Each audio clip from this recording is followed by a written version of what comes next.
Olá, meu caro cursista, tudo bem? Aqui ainda na disciplina 3, vamos aqui tratar nessa última aula, nessa quarta aula aqui, sobre a prevenção à falta ética e à corrupção, com ênfase na administração pública. Veja bem, o que seria essa falta ética e o que seria corrupção, né? A gente pode entender a falta ética quando não cumpre uma conduta ética, ou seja, quando ele deixa de seguir um princípio ou uma regra considerada ética. Então, por exemplo, a título de exemplo, vamos aqui fazer dar um zoom, né? O regimento da Comissão de Ética da Sejusp, né, lá de 2021, né, ele traz no seu artigo 20, parágrafo 1º, que conduta que possa configurar infringência a princípio ou regra ético-profissional. Agora, aí onde que a gente vai beber dessa fonte? Onde que a gente vai achar quais são esses princípios éticos? Gente, o Código de Conduta Ética do agente público e da alta administração do Estado de Minas Gerais vai trazer lá no seu artigo 7º 15 princípios éticos, né? Ou seja, de honestidade, né? A atuação, né, com urbanidade, com a questão da conduta, gente, a postura, né, a postura imparcial, né, impessoal, toda essa conduta do agente público, ela tem que ser de uma forma ética. Então, a falta ética é toda vez que eu, por exemplo, for desonesto, né, no ambiente de trabalho, né? Ou seja, um tratamento degradante, desrespeitoso, né? Insubordinação hierárquica, discriminação, né, de diversas formas, né? Religiosa, racial, né? Por questões quaisquer, são aí faltas éticas, né? Profissionais no ambiente de trabalho. Agora, vamos piorar a situação? Quando a gente fala de corrupção, né, e nem vou entrar naquele aspecto de corrupção estrito sensu, lato sensu, corrupção é diferente de concussão, porque na concussão penal eu chego e exijo, né, uma vantagem, tá, tá. Vamos pensar aqui de uma forma como geralmente se trabalha em âmbito internacional e como geralmente a gente quer trabalhar combatendo, por exemplo, em planos de integridade ou de compliance, né, que é o seguinte, a gente tem várias formas, mas quais são as formas mais comuns? A mais comum é, né, desvio de recursos públicos, é o dinheiro, né? Então, por exemplo, fraude, né? Mediante fraude, aquela questão assim de nota fria, né? Uma nota fiscal no valor, mas num dinheiro que volta, né? Ou seja, ter uma comissão para o agente público, não pode, né? Se ele não está satisfeito com aquela carreira, com aquele cargo, com aquela função pública, né? Que vá seguir seu caminho, né? Que vá empreender, que vá buscar riqueza de outra forma, honesta, né? Ou seja, isso é a forma de corrupção, né, no âmbito público das mais comuns. Aí, desvio de finalidade também, mesmo que às vezes, aí atacando a questão da impessoalidade, né, para favorecer amigos, por exemplo, em licitações, licença ambiental que não devia ser, não, uma licença ambiental indevida, mas aí vai lá e dá aquele carinho, facilita a vida dos amigos, favorecimento, né, passa na frente, né, numa fila de espera, etc., né? Aquela história de que quem levava lá o uísque, lá no cartório, né, do tribunal, aquela coisa, e o processo andava mais rápido. Isso é corrupção também, esse favorecimento. Concurso público, né, vantagens, romper com o sigilo de informações importantes para favorecer, né, terceiros aí, dando vantagens indevidas, né? E até questão também da lei de improbidade administrativa, né, de 92, que teve mudanças aí recente e trouxe a necessidade do dolo, né, para configurar assim as ações dos agentes públicos, né, a tipificação aí por improbidade administrativa. Mas você pensar lá, lesão a princípios da administração pública, dano ao erário e enriquecimento ilícito. Enriquecimento ilícito é uma forma clara também de corrupção, né? Você vai obter vantagens pessoais ali, peculato, por exemplo, um crime, né, através da máquina pública, né? Não é a forma correta. Como se diz, né? Por exemplo, o lobby, o advocacy, né? Ele não é ilegal. Os grupos de atores envolvidos em política pública, chamados stakeholders, né? Em prol daquela política pública, e promotores da política pública, ou contra, detratores, eles têm, por exemplo, sindicatos, associações, grupos que manifestam, né, que vão buscar assim, articulação, às vezes até ir no parlamento, conversar, né, pedir. O problema é quando chega lá, né, uma mala de dinheiro, né, uma verba para ajudar, uma verba que ninguém sabe, que não devia existir para ajudar na campanha, ou seja, comprando ajuda. Isso é corrupção também.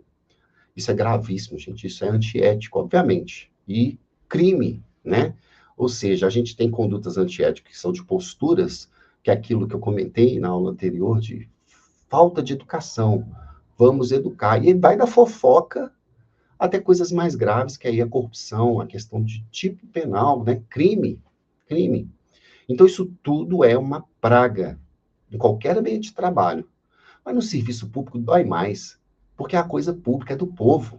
A pessoa está ali, ela, quando acontece isso, principalmente corrupção, é como se fosse um parasita, ele está onde não devia, pegando o que não é dele, sabe? E é do povo todo, então ele desvia, muitas vezes, de pessoas mais carentes, pessoas que necessitam de uma atuação, de uma intervenção maior do Estado. Porque corrupção é sempre isso, você vai pegar o que não é dele de direito, né? Mas, assim, é muito nojento, né? Desculpa a expressão. Mas olha, normas, né, e políticas de integridade. Aí a integridade tem esse papel, né, de tornar o ambiente, uma organização, uma pessoa jurídica mais íntegra. Para isso tem que trabalhar as pessoas físicas, né? Mas assim, vamos por partes. Para você chegar numa instituição íntegra, você tem que trabalhar pessoas, setores, envolver a alta administração, né? Pensando que muitas vezes você tem aquela dicotomia entre corpo efetivo, burocracia instalada, né? A máquina pública, e membros da alta administração, que são comissionados, indicados pelo governo, né, grupo de governo. Então, você tem que trabalhar todos esses grupos de forma a obter a integridade, né? E a integridade, só uma diferenciação aqui, só básica, compliance e integridade, muita gente ainda faz confusão sobre esses termos, são parentes, tá? Nasceram na mesma família, tá? São da mesma cidade, são parentes mesmo, só que quando a gente fala de compliance, que surge muito naquela questão assim de escândalos no sistema financeiro norte-americano e tudo, e ficou muito forte naquela questão toda dos escândalos de corrupção no Brasil, né, da Petrobras, etc.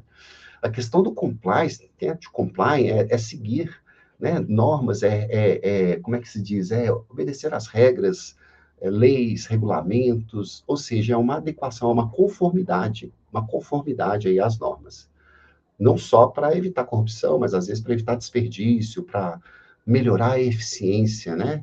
Cientificamente tem uma instrução que mostra o caminho a percorrer, a forma de atuar, então, compliance. Agora, quando a gente fala de integridade, a gente dá uma pitadinha ali, joga um tempero, sabe de quê? Honestidade, ética, princípios morais, a gente traz uma carga, então, assim, de valores, assim, não, axiomas, né? Mais bonito, né?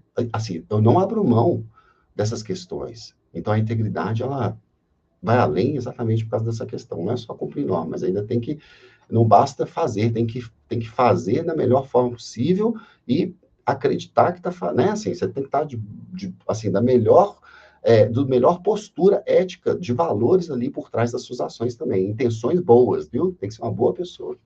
Ó, pensando aqui também, dando destaque, gente, a gente não pode deixar de falar da política mineira de promoção da integridade, que teve uma atualização, né, de 2017 para cá, teve um decreto de 2022, que trouxe uma nova roupagem, mas que traz essa questão da integridade como um valor coletivo, para ser da organização.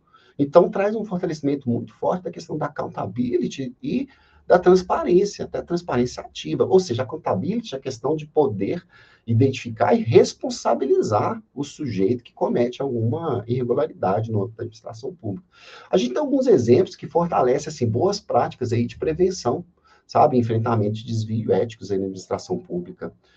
Tanto no plano federal, porque tem legislação desde 2018, né, a Lei 13.608 e o Decreto 10.153, né, de 19, que vai trazer a questão dos canais aí de denúncia e proteção à identidade. Aí fala aquela questão de que viaturas, etc., tem que ter lá um disque denúncia, tem que ter um número fácil, tem que ter proteção ao anonimato, né, o denunciante. Isso vai ser fortalecido em Minas Gerais, no âmbito da Sejusp, que dá essa ênfase, né, a questão da denúncia de crimes, etc., a questão do regimento da comissão de ética também traz aí proteção ao denunciante, né, uma forma de anonimato, etc., e uma interligação com com o CONSET, né, o Conselho de Ética, então muito interessante. Agora, a gente tem que destacar aqui uma boa prática, que é o próprio Plano de Integridade da Sejusp 2020, porque ele vai trazer, assim, a questão do eixo, né, do comprometimento da alta administração, planejamento estratégico e gestão de riscos, da identificação, análise, avaliação, monitoramento, toda aquela questão, né, a questão de conflito de interesse e nepotismo na administração pública, a gente fala da coisa pública, né? No particular ele põe quem quiser, põe o filho, a esposa, o papagaio, na administração pública não. A declaração de bens e valores, né? Isso também está aí na integridade, mecanismo antifraude, anticorrupção, ou seja, olha que tudo que a gente está falando aqui está sendo reforçado aí no plano de integridade, né? A transparência pública e controle social, os valores da governança pública aí, né, novos, o Código de Ética, a Comissão de Ética, ele dá destaque a essas questões, né, canais de denúncia, política de recursos humanos, né, para valorizar as pessoas, para as pessoas estarem melhor, serem capacitadas, né, e uma coisa que eu tenho que dar destaque finalmente aqui, que é uma questão da segurança pública, que aí é um eixo que foi criado especialmente para a Sejusp, para atender peculiaridades da Sejusp. Então, assim, teve uma resolução a partir dessa mudança da política mineira de promoção da integridade, e aí tem um comitê de integridade criado esse ano, né, em setembro desse ano, que vai trazer, implementar essa política de integridade aí no âmbito da secretaria.